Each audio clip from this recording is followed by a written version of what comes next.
말씀을 준비한 내용하고 아주 일맥상통하는 찬송을 부탁하지도 않았는데 이심전심이 되셔서 그런 찬양을 불러주신 찬양대원 여러분과 지휘자님에게 감사를 드립니다. 먼저 하나님의 말씀 요한복음 15장에 있는 말씀입니다. 15장 내가 참 포도나무요 내 아버지는 농부라. 5절에 나는 포도나무요 너희는 가지니 저가 내 안에 내가 저 안에 있으면 이 사람은 과실을 많이 맺나니 나를 떠나서는 너희가 아무것도 할 수 없습니다. 9절 말씀 아버지께서 나를 사랑한 것 같이 나도 너희를 사랑하였으니 나의 사랑 안에 거하라. 10절 내가 아버지의 계명을 지켜 그의 사랑 안에 거하는 것 같이 너희도 내 계명을 지키면 내 사랑 안에 거하리라. 조금 더 나아가서 13절 14절을 읽겠습니다. 사람이 친구를 위하여 자기 목숨을 버리면 이에서 더 큰 사랑이 없나니 너희가 나의 명하는 대로 행하면 곧 나의 친구라. 이 말씀을 이해하기 위해서는 특별한 주석이 필요 없이 누구나가 아주 쉽게 이해될 수 있는 그런 포도나무의 비유를 주님이 말씀하셨지만 그 비유 속에는 하늘의 생명이 넘치는 말씀이 담겨져 있습니다. 요즘 우리가 사는 네바벨리의 높고 잦은 언덕과 아름다운 골짜기에서는 아주 싱그러운 봄 기운으로 새잎이 피어나고 포도나무에서 생명의 향기를 토해내는 자연의 모습들은 비록 세상은 온통 슬픔과 고통으로 멍들고 있어도 여전히 삼라만상을 돌보시는 우리 하나님께서 우리들 곁에 계신 것을 보여주는 참 아름다운 계절에 아름다운 장소에 우리가 살고 있습니다. 어느 날 아침 제가 포도밭을 끼고 산책을 하다가 아주 바둑판처럼 잘 정리된 포도밭에서 일하는 농부를 만났습니다. 그는 농장의 주인이기도 하지만 아주 노련한 포도원 농사꾼의 제 짐작에 제 나이 또래쯤 되는 그런 노인이었습니다. 그래서 제가 대체 이 땅의 크기가 얼마나 되십니까? 그랬더니 9에카쯤 된다고 해요. 그래 이 9에카에 새로운 포도를 심으려고 지금 당신이 이렇게 줄을 치고 있는데 이 9에카 땅에 포도나무를 몇 송이나 심느냐? 그랬더니 6,000주를 심겠다고 그래요. 6,000주를. 아, 그러냐고. 그래 6,000주를 심으면 첫 수확을 몇 년 후에나 기대하느냐? 그렇게 물었더니 보통은 3년 지나면 수확이 시작이 되는데 그것은 아주 소량의 수확이지만 이 포도가 제대로 정량의 포도를 내려면 7년 정도는 기다려야 된다. 그렇게 얘기를 했어요. 제가 그래 7년을 그렇게 기다려서 좋은 포도를 주인이 기대하는데 도대체 이 포도가 몇 년이나 사느냐? 그랬더니 잘 가꾸면 30년, 잘 가꾸지 못하면 28년. 그저 28년에서 30년 사이가 되면은 다 이것들은 없어지고 새로운 포도를 심어야 된다고 그렇게 가르쳤습니다. 그래서 제가 아주 흥미가 있어서 이런저런 얘기를 하는 중에 그가 너는 도대체 무엇을 하던 사람이냐? 그렇게 물어요. 나는 이제 은퇴하고 별로 쓸모없는 은퇴 목사이고 네가 그래도 포도원에 대해서 관심이 많구나. 내가 언젠가 설교할 때 내 얘기 좀 하려고 그러는 거니까 그 얘기를 했어요. 그러면서 서로 고맙다고 인사를 나누고 제가 돌아오면서 여러 가지 생각이 제 머릿속에 떠올랐습니다.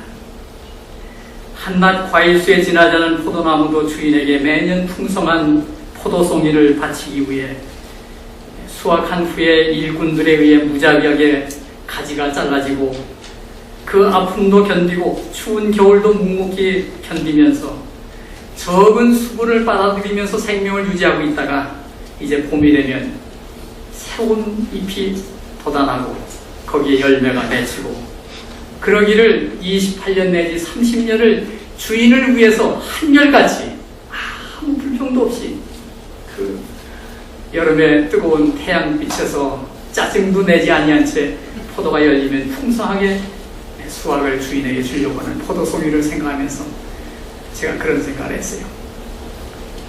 너는 대체 지금까지 인생을 살면서 우리 주님께 무엇을 바쳤느냐? 그리고 얼마를 바쳤느냐? 이런 생각이 제 가슴에 밀려오고 있었습니다. 참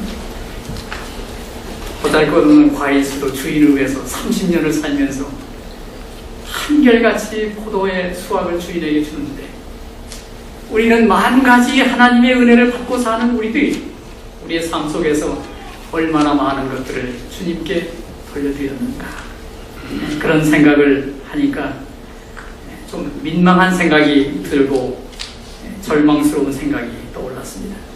그래서 사도 바울이 오호라 나는 곤고한 사람이로라 이 사망의 몸에서 누가 나를 건져내냐 그렇게 사도 바울이 절규한 로마서 7장에 있는 말씀이 떠올랐습니다. 그러나 그 절규로 끝나는 것이 아니고 그 절규의 마지막에는 25절에 그러나 우리 주 예수 그리스도 말미암아 하나님께 감사하리로다. 사도 바울의 감정 속에 절망의 소리가 아니라 그 절망을 넘은 그의 가슴 속에 하나님께 감사하는 말로 그 아름다운 말씀이 장식되고 있습니다. 1925년 노벨 문학상을 받은 조지 버나드 쇼라는 사람이 있습니다. 그분은 이런 말을 했습니다. 사람에게 두 가지 절망이 있는데 하나는 무슨 일이 잘 안 될 때 당하는 절망. 그건 뭐 당연하지요. 그런데 또 다른 절망은 모든 일이 잘 돼도 잘 된 후에 찾아오는 절망. 그래서 이 사람은 다 잘 돼도 절망이고 잘못돼도 절망이고 그런 온통 그런 근심 속에 사는 인생이라고 하는 이야기를 그가 하면서 내가 죽거든 내 비석에 이렇게 써라. 그렇고 죽었는데 그 비석이 뭐라고 썼냐면 이렇게 썼습니다. 내가 우물쭈물 하다가 일이 될 줄을 내가 알았어. 우물쭈물 세상을 여기 살다 보니까 내가 종래는 이 무덤에 들어갈 걸 내가 옛날에 알았다 이거예요. 그 영어로 I knew if stayed around long enough something like this would happen. 여러분의 삶은 어떻습니까? 여러분들도 우물쭈물 하다가 저 같은 사람이 될 수도 있고 이 사람이 말하는 것처럼 내가 우물쭈물 하다가 일이 될 줄을 내가 알았어. 그러고는 무덤에 누워있을 수도 있습니다. 우리가 뒤늦게라도 깨달아야 할 일은 이 피할 수 없는 절망에서 구원받는 비결은 결국 내 뜻을 포기하고 나를 존귀케 하신 주님의 뜻대로 생활할 때만 진정한 삶의 맛을 느낄 수 있다는 것을 깨닫고 창조주 하나님께 자아를 맡기는 그것이라고 저는 생각합니다. 우리 그리스도인이 즐겨 쓰는 말 중에 은혜라는 단어를 즐겨 쓰는데 이 은혜라는 단어는 아주 심오한 뜻을 가지고 있습니다.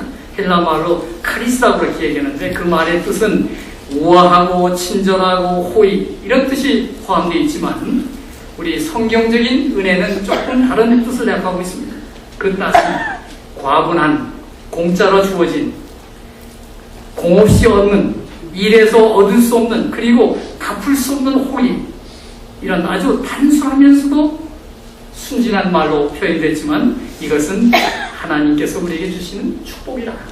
그러나 이 축복은 하나님께서 거저 나눠주시는 상품은 아닙니다. 그래서 우리는 은혜라는 말을 성경적으로 찾아보면 고린도후서 12장 9절에 내 은혜가 내게 족하니라 그렇게 사도 바울이 말씀하셨는데 이 말씀이 은혜로우신 하나님이 우리를 찾아오신다는 그런 뜻이에요. 내 은혜가 내게 족하다. 그런 말은 정말 우리가 은혜 받을 수 없는 존재인데도 불구하고 은혜로우신 그 하나님께서 우리의 곁으로 찾아오시는 임재하시는 그 임재가 바로 은혜로 임하는 거예요.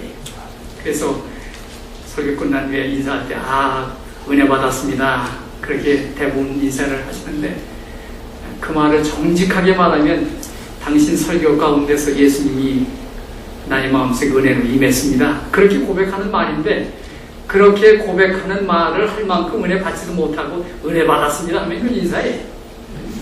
진정한 인사는 정말 이 예배를 통해서 도저히 감당할 수 없는 나 같은 죄인에게 예수님이 임하셨다고 하는 그런 느낌 속에서 은혜를 받을 때 그 시간은 은혜 받았습니다.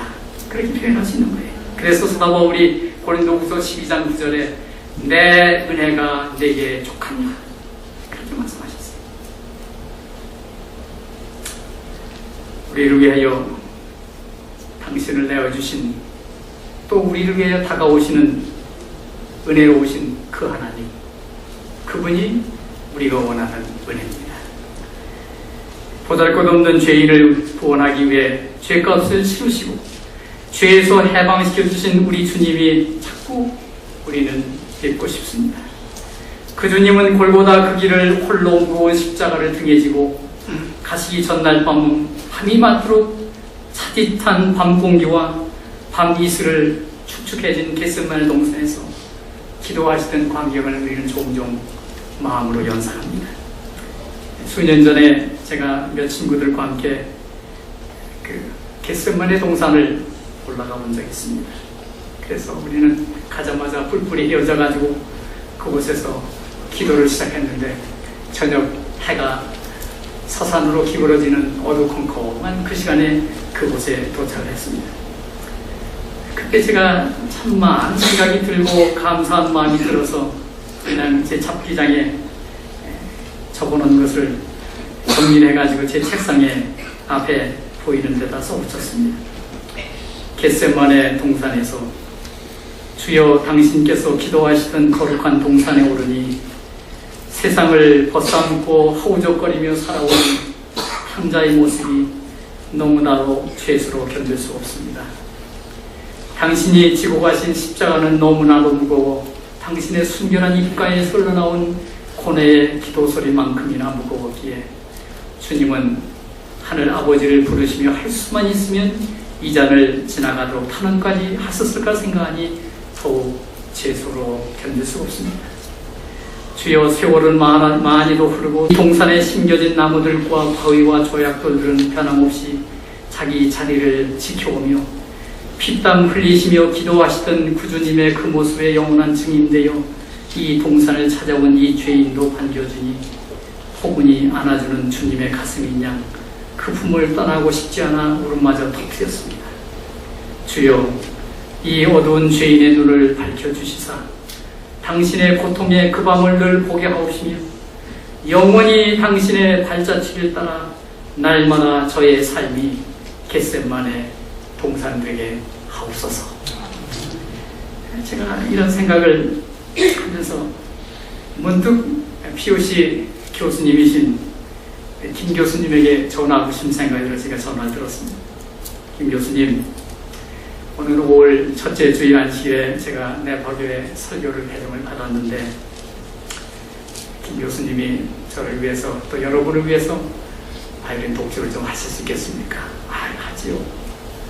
제가 원하는 것은 찬미가 109장 정원 언덕 위에 우뚝 솟아있는 낡고 거친 십자가인데 그거 하실 수 있겠냐?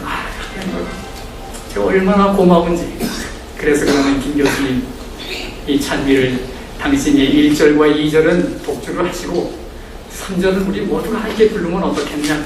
그럼 더 이제 엄장로님이 영상을 띄워주시면 이제 김 교수님이 정원 언덕 위에 우뚝 솟아있는 낡고 거친 십자가는 우리 구주 예수 죄인 구하시려고 고난당하신 표적일세.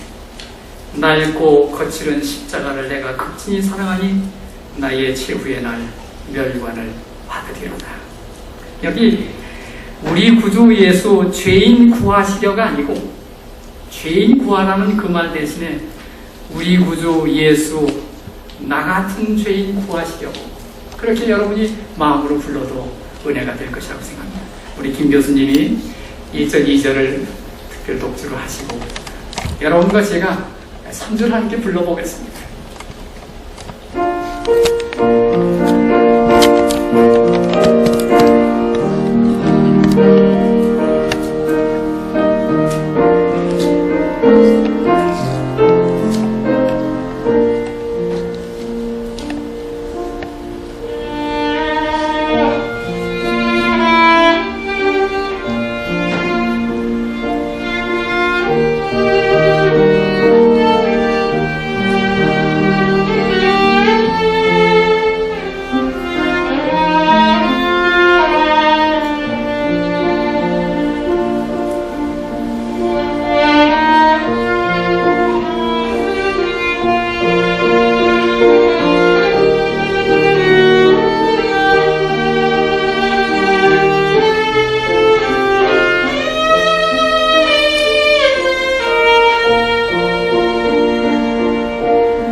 감사합니다. 감사합니다. 이렇게 훌륭하고 믿음 좋은 교수들이 우리 대학에서 봉사하는 것은 큰 축복입니다. 교회는 이런 인재들이 교회의 주인이 되도록 성장한 일에 도움을 주는 것이 교회가 할 일이요, 이민교회의 장례를 열어주는 일입니다. 이런 귀한 사업을 우리는 장학사업이라고 얘기를 합니다. 우리 교회는 복음에 있어서 척박한 중국 땅과 북한 땅에서 일할 일꾼들을 세우기 위해서 오늘 여기 계신 존경하는 오희 장로님을 중심으로 선의 장학재단이 세워진 지 열해가 됐습니다. 열해를 지나는 동안에 다수의 목회자들이 태어났고 전문직 심장의사와 산부인과 의사, 치과 의사, 간호사, 중의, 중국말로 중의는 안마사들이죠. 그런 모든 사람들이, 또 우리 중에는 렌트카를 빌려주는 회사의 매니저도 있고, 이런 여러 직분에 종사하는 우리 젊은이들이 이 장학사업을 통해서 그들이 교회 일꾼으로 자라나고 있습니다. 중국에서는 이 목회자가 되기 위해서는 삼자 신학을 나와야만 중국 정부가 공식으로 인정하는 목사가 될 수 있습니다. 그런데 이 삼자 신학에 우리 교인으로 들어가는 것은 정말로 아주 좁은 문입니다. 보통 사람은 입학도 되질 않는 거예요. 그렇게 좁은 문인데, 우리가 장학회를 열고 하시는 동안에 첫 번째 장학생을 선발하는 과정에서 한족 학생을 장학생으로 선정하자, 그 결정을 얘기를 하면서, 아니 우리 조선족 아이들도 장학금을 줘서 기르기 힘든데 한족 아이들까지 장학금을 줍니까? 그런 의구심을 가지고 우리가 이런저런 얘기를 하고 있을 때, 우리 중에 이사장이신 오희 장로님이 앞을 내다보는 선교의 비전을 가지신 그분께서 용단을 내셔서 그를 장학생으로 선정을 하자. 그래서 제1호 장학생이 됐습니다. 그 이름이 손서라는 사람인데, 이 사람이 공부를 다 마친 후에 양해에 높은 지위에 올라갔습니다. 그 사람의 덕분으로, 그 사람의 은혜로 우리 교회 안에 있는 남인수라고 하는 목사가 양해 신학을 들어가게 됐고, 양해 신학에서 오는 6월 달에 이제 정식으로 졸업을 하고 중국 정부가 인정한 목사가 됩니다. 그런 과거를 이렇게 회상하면서 정말 그날 그 선선한 중국인 한족에게 장학금을 주도록 결단하신 오 장로님의 결정이 얼마나 앞을 내다본 결정이었습니까? 그가 받은 은혜를 그렇게 되돌린 거예요. 그래서 우리는 이런 사업을 한다는 게 참 우리에게 얼마나 중요한 일인지 모릅니다. 제가 며칠 전에 남 목사에게 소식을 전하면서, 여러분 이번 수련회는 나도 우리 오 장로님하고 같이 중국에 갈 생각인데 그렇게 준비하고 있는데 그 손소 형제를 좀 만날 수 있도록 연락을 해놔라. 그랬더니 제가 써서 보내는 것처럼 한문으로 한자로 이메일을 써서 손소에게 보낸 카피를 제게 보내면서, 목사님 제가 손소에게 연락해놨습니다. 제가 손소 형제를 보기를 원합니다. 그가 제1호 장학생이요, 그의 은혜로, 그의 사랑으로 우리 중에 한 사람이 중국의 정식 목사가 되는 이런 일이 생긴 것은 정말 얼마나 감사한 일입니까? 그렇습니다. 사람을 키우는 일은 힘든 일이지만 가장 값진 투자요 보람 있는 선교입니다. 중국의 인재 양성으로 출발한 선의 장학재단보다 조금 한 5년 뒤에 출발을 했지만, 역시 이민교회도 지도자를 양성하지 않으면 이민교회 장래가 없다는데 우리는 일치를 갖고 이민의 교회에도 젊은이를 기르기 위해서 미주 재림교인 장학재단이라는 것을 설립하고 금년이 10년째 장학금을 줬습니다. 오늘 이 특창한 김 교수도 장학금을 받은 장학생이요, 우리 교회 청년 목사인 베니엘 목사도 장학금을 받은 장학생이요, 나성중앙교회는 문인성 목사라든지 요 산타 마리아에 완 요즘 이재인 목사라는 이런 사람들이 다 아주 작은 포션이지만 교회가 너희들을 이렇게 사랑하고 있다, 교회가 너희들에 대한 관심을 가지고 있다는 그런 사랑의 표로 장학금을 받고 목회 현장에 뛰고 있는 이들이 우리 주변에 있습니다. 우리는 우리가 할 수 있는 일 무엇이든지 간에 해야 할 의무가 우리에게 있는 것을 오늘 김 교수님의 특창을 들으면서 불현듯 생각이 났습니다. 그렇습니다. 누구나 다 갈바리 언덕을 바라보며 사는 사람들, 그 사람들에겐 구원의 약속이 주어졌습니다. 그런 사람들에게 주님께서는 사도 바울이 말씀하신 것처럼 누가 우리를 그리스도의 사랑에서 끊으리요 환난이나 권고나 핍박이나 기근이나 적신이나 위험이나 가리랴 높음이나 깊음이나 다른 아무 피조물이라도 우리 주 예수 그리스도의 사랑에서 끊을 수 없느니라. 얼마나 아름다운 간증입니까? 갈바리를 바라보는 사람. 몇 주 전에 문장로님 부부가 갈바리 언덕을 물끄러미 바라보고 오셨는데 오늘 기회가 되면 그 두 분의 얘기 좀 들었으면 좋겠습니다. 우리는 갈바리 언덕을 바라보는 사람들입니다. 예수님께서 이 포도원 비유를 통해서 우리에게 주신 교훈의 중심은 제가 설교 제목을 내적 생명의 공동체의 아주 원칙이라고 그렇게 제가 말씀을 드렸는데 내적 생명의 공동체가 되는 이유는 전적으로 포도나무의 원줄기에 붙어있는 가지가 되어야 된다는 것입니다. 포도나무는 그리스도의 상징이요 가지는 믿는 자의 상징입니다. 마치 가족이 모두 한 집에 살지 않을지라도 마음속에서는 한순간도 그 가족을 잊을 수 없는 것은 가족이 가지고 있는 공동체의 의미입니다. 우리 중에 하이마 집사님이 사랑하는 딸을 저 아프가니스탄에 파병을 해놓고 그 하집사님의 가슴의 가장 중요한 부분에는 한순간도 그 딸을 잊어버리는 순간이 없었을 거예요. 그 이유는 그 딸이 그의 가슴 속에 있었기 때문이에요. 며칠 전에 제 딸이 암스테르담으로 출장을 간다고 하면서 비행장에서 전화했습니다. 아빠, 암스테르담 다녀오겠어요. 그래, 잘 갔다 오너라. 뭐 한두 살 먹은 것도 아니고 40이 넘은 딸이지만 제 마음속엔 여전히 어린 딸처럼 여겨지는 거예요. 그래서 40이 넘은 딸이 출장 가는 게 뭐 대단한 것도 아닌데도 그 아이가 돌아올 때까지 저와 저의 아내의 마음속에는 그 딸이 한순간도 떠난 적이 없습니다. 이게 바로 가족이요 공동체가 가지고 있는 마음의 뜻입니다. 예수님이 우리 안에 계시다고 하는 뜻은 이런 뜻이에요. 예수 안에 산다는 뜻은 이런 뜻이에요. 한순간도 예수님을 떠나지 않냐고 예수님 안에 살고 예수님은 우리 안에 오셔서 사시는 그런 모습이 내적 생명의 공동체의 모습이라고 생각합니다. 여호와를 자기의 하나님으로 삼는 백성은 복이 있다고 시편 144편 15절에 말씀하셨는데 이 말씀을 복이라는 말을 기쁨이라는 말로 바꾼다면 영어의 기쁨은 joy입니다. J-O-Y. J는 예수님을 상징하는 Jesus. 거기서 capital A, J.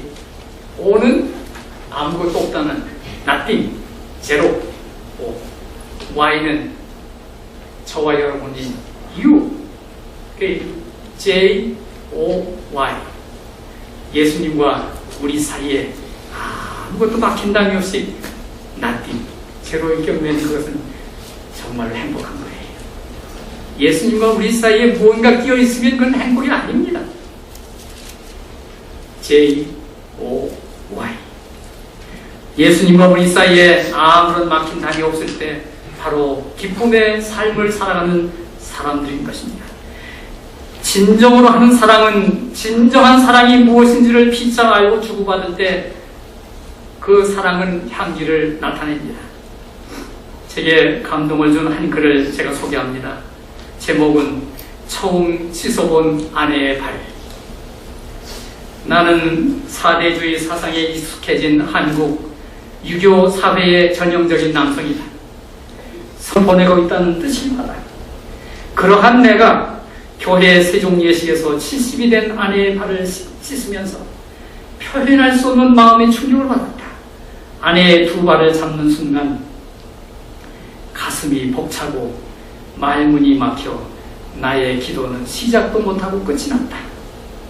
발을 씻긴다는 자세는 남을 받들고 섬기는 마음을 지닌 낮은 자의 수고이므로 겸손의 마음에서 시작된 것이다. 종의 자세로 자기를 낮추지 못하면 발을 씻을 수가 없기 때문이다. 그러기에 섬긴다는 마음은 예수님을 닮는 그리스도인의 겸손이며 성숙한 인간의 모습이라고 할 수 있다. 그래서 예수님이 보여주신 세족 정신은 교만을 불태워버린 겸손의 자세라고 믿고 있다. 여러분 이 글을 한 번쯤 읽어보셨지요? 지난 2011년 미주 교회지남에 우리 중에 계신 박 박사님이 내신 글의 일부입니다. 진정으로 하는 사랑은 진정한 사랑이 무엇인지를 피차 느낄 때 진정한 사랑입니다. 내가 아버지의 계명을 지킨다는 이 사실은 공동체에 있어서 매우 중요합니다. 그래서 15장 10절에는 내가 아버지의 계명을 지켜 그의 사랑 안에 거하는 것 같이 너희도 내 계명을 지키면 내 사랑 안에 거하리라. 여기에서 말씀하신 내 계명은 시내산에서 모세에게 주신 십계명입니다. 이 계명을 사도 요한은 우리의 이해를 돕기 위해서 이렇게 기록했는데 그의 책 요한일서 2장 7절에 사랑하는 자들아 내가 새 계명을 너에게 쓰는 것이 아니라 너희가 처음부터 가진 옛 계명이니 이 옛 계명은 너희의 들은 바 말씀이니와. 사도 요한은 옛 계명에 대한 정의를 말씀하시기를 또 새 계명에 대한 정의를 말씀하시기를 사랑하는 자들아 내가 새 계명을 너에게 쓰는 것이 아니다. 이 계명은 일찍 시내산에서 모세에게 우리 주님께서 주신 십계명이라는 사실을 분명히 말씀하셨습니다. 예수님께서는 안식일의 주인으로 친히 계명을 따라 그가 사시는 모습을 우리에게 보여주셨는데 누가복음 4장 16절에 예수께서 자라나신 곳 나사렛에 이르사 안식일에 자기 규례대로 회당에 들어가서 성경을 읽으셨다고 말씀하셨는데 예수님처럼 살고 싶은 사람은 예수님의 삶의 모습 그대로 살아가는 거예요. 그래서 아버지의 계명을 지켜 그의 사랑 안에 거하라. 내가 그렇게 한 것처럼 너희도 그렇게 하라. 그렇게 말씀하신 거예요. 몇 년 전에 우리 곁을 떠난 하진성 교수가 있지요. 가끔 생각이 납니다. 그는 좀 더 우리 대학에 남아서 우리 아이들에게 신앙을 심어주지 못한 것이 참 아쉽습니다. 참 훌륭한 교수였습니다. 그는 한때 저와 함께 한 교회에서 동역했습니다. 그가 갓 PUC를 졸업하고 세상에서 때묻지 않은 젊은 전도자로 제가 섬기는 교회에 부목사로 부임을 했습니다. 우리는 청년관 2층에 문 하나 사이를 두고 제방이 있고 제방 옆에는 그의 목회 사무실이었습니다. 우리는 아침 9시가 되면 출근하여 같이 예배를 드리고 녹음된 앤서링 머신을 체크하고 교우들의 필요를 채워주기 위해서 그날 하루의 일과를 우리 하목사와 함께 의논하는 그런 일들을 여러 해 했습니다. 하루는 그가 가방에서 이런 종이를 하나 꺼냈습니다. NIS. 이게 뭐냐면 National Intelligence Service. 미국에 있는 정보 기관이 참 여러 개죠. FBI도 있고 뭐 무슨 CIA도 있고 그런데 미국의 정보 기관이 제가 알기로는 48개인가 그렇게 있는가. 그런 것들을 총통으로서 NIS라고 그러는데 National Intelligence Service. 목사님, 제가 대학을 졸업하고 첫 번째 받은 취업 통지서를 NIS에서 받았습니다. 이 NIS는 젊은이들이 선호하는 취직하기를 원하는 좋은 직장이라는 것을 다 알려진 사실이에요. 그런데 어느 날 제가 그 헤드라이트를 보다가 잘못해가지고 업사이다. 이건 NIS로 연 것이죠. 업사이다운을 읽어보니까 SIN 신? 목사님, 제가 INS에 취직이 됐다는 통지를 받고 제 마음속에 그 걱정이 생겼습니다. 내가 저기 가서 안식일을 제대로 지킬 수 있을까? 그런 고민을 하고 있다가 어느 날 쓱 잘못 보니까 신. 그래서 당장 그만뒀습니다. 제가 패스터 참 잘했네. 참 잘했네. 그날 저는 패스터의 손을 잡고 평생 주님을 위해서 살자. 제가 종종 패스터를 생각합니다. 여러분, 안식일을 지키는 일 때문에 고민하셔야 합니다. 안식일을 위해서 더 많이 하나님께 충성하기 위해서 정말 이런 훌륭한 직장인 INS가 아니라 이게 신학에 도움이 안 되면 INS가 신이 되어버리는 거예요. 안식일은 신앙의 개쟁점이라고 말씀하셨습니다. 분명히 말씀하시기를 내 계명을 지켜 나의 안에 거하라. 주님은 포도나무의 비유 가운데서 그렇게 우리에게 간곡하게 말씀하셨습니다. 이런 좋은 패스다가 우리 대학에 아직도 가르치고 있다면 얼마나 좋을까. 그런 아쉬움이 제게도 남아있습니다. 마지막 세 번째는 더 큰 사랑이 무엇인지를 알면서 살아가야 합니다. 예수님은 말씀하십니다. 사람이 친구를 위하여 자기 목숨을 버리면 이에서 더 큰 사랑이 없나니 너희가 나의 명하는 대로 행하면 곧 나의 친구라. 그리스도 안에 거하는 사람의 삶을 보여주는 또 하나의 글이 있는데 제가 이 글을 읽으면서도 얼마나 마음이 감동이 깊었는지 모릅니다. 사람이 친구를 위하여 자기 목숨을 버리면 이에서 더 큰 사랑이 없나니 너희가 나의 명하는 대로 행하면 나의 친구라. 백인들이 흑인들을 법에 의해서 노골적으로 차별하던 나라가 있었는데 그게 아프리카에 있는 남아공화국이었습니다. 그 연방에서 어느 날 흑인 교회인 성시온 교회에서 성찬식이 거행되었습니다. 그날 목사님은 그 예배 때 특별한 행사를 인도하고 있었는데 그것은 예수님께서 제자들의 발을 씻겨준 정신을 본받아 누구든지 자기가 정말 고맙게 생각하는 사람의 발을 씻어주도록 교인들에게 요청을 했습니다. 그날 그 예배에는 백인 판사님이 출석했습니다. 그는 그의 이름이 올리버, 아주 존경받는 판사로 그가 차기 그 나라의 대법원장으로 내정되신 분입니다. 그런데 그날 그 광고를 듣고 있던 그 판사님은 자리에서 일어나서 태양 물을 받아들고 그 교회에 다니고 있던 자기 집의 흑인 여종 앞으로 다가가서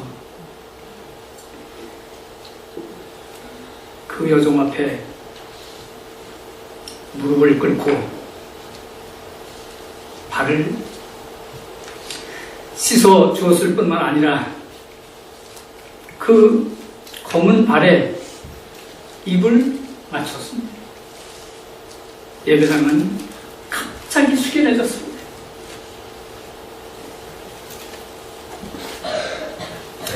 그때 올리버 판사가 이렇게 간증합니다. 마르다는 내 집 종으로서 오랜 세월 동안 내 아들, 딸들을 돌보았으며 내 자식들의 발을 씻어준 정말 고마운 사람입니다. 이 소식이 퍼지자 내정되었던 대법원장 자리가 취소되고 물론 판사직도 박탈당했습니다. 시온교회 목사가 올리버 씨를 방문하기 위해서 그를 찾아갔을 때 그는 목사님이 이런 말했습니다. 목사님, 판사직도 사회의 다른 직위도 무덤에 갈 때는 먼지가 아니겠습니까? 그런 먼지보다 하나님이 주신 사랑과 감사가 제게는 더 중요했습니다.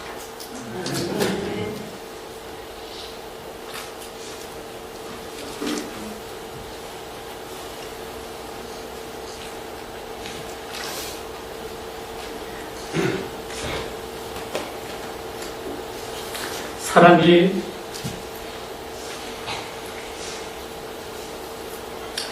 친구를 위하여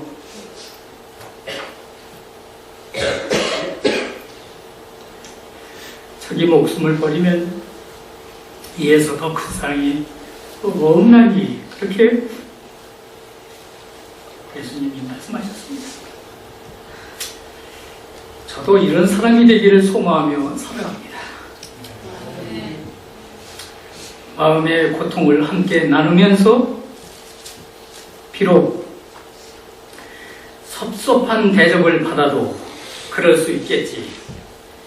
이해심을 갖고 변함없는 신뢰심을 갖고 친구로 대하면서 언제나 아무것도 친구로부터 이해받기를 바라지 말고 또 영원히 함께 살 좋은 친구를 찾기보다는 그런 사람을 찾는 그 사람에게 내가 좋은 친구가 되어야겠다. 그런 생각을 하며 사는 사람이 친구를 위해서 목숨을 버리는 사람이라고 주님은 말씀하셨습니다. 제가 시간이 돼서 말씀을 줄이겠습니다. 제가 멀리 오레곤에 사시는 장한섭 장로님에게 전화를 걸었습니다. 장로님, 얼마나 힘드세요? 그러나 힘내세요. 우리 모두 기도할 때마다 장로님을 생각하고 기도하고 있습니다. 우리 중에 사랑하는 안 장로님은 하나님의 은혜로 잘 견디면서 날마다 조금씩 나아지고 있고 안식일마다 열심히 교회 나와서 봉사하고 있습니다. 장로님, 빨리 건강해지셔서 다시 내려오면 우리 시절로에 가서 점심 같이 먹읍시다. 제가 언젠가 시간 있으면 시절로에 가서 또 밥을 먹은 적도 있고 또 다운타운에 있는 어느 집에 가서도 우리 다른 교회에 계신 어떤 어른들하고 가서 밥을 먹으면서 이런 얘기를 했습니다.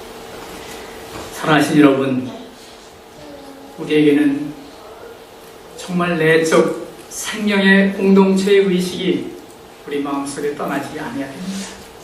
그런 사람들을 주님께서 이 포도나무 비유를 통해서 우리에게 말씀하시는 거예요. 이제 제가 말씀을 마치겠습니다. 이사야 53장 4절 5절에 그는 실로 우리의 질고를 지고 우리의 슬픔을 당하였거늘 우리는 생각하기를 그는 징벌을 받아서 하나님께 맞으며 고난을 당한다 합니다. 그가 채찍에 맞으면 우리의 허물을 나며 그가 상함은 우리의 죄악을 인합니다.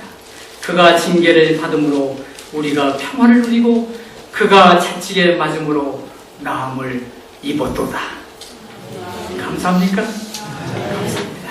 우리 집사님들 나오셔서 이제 헌금해 주시겠습니다.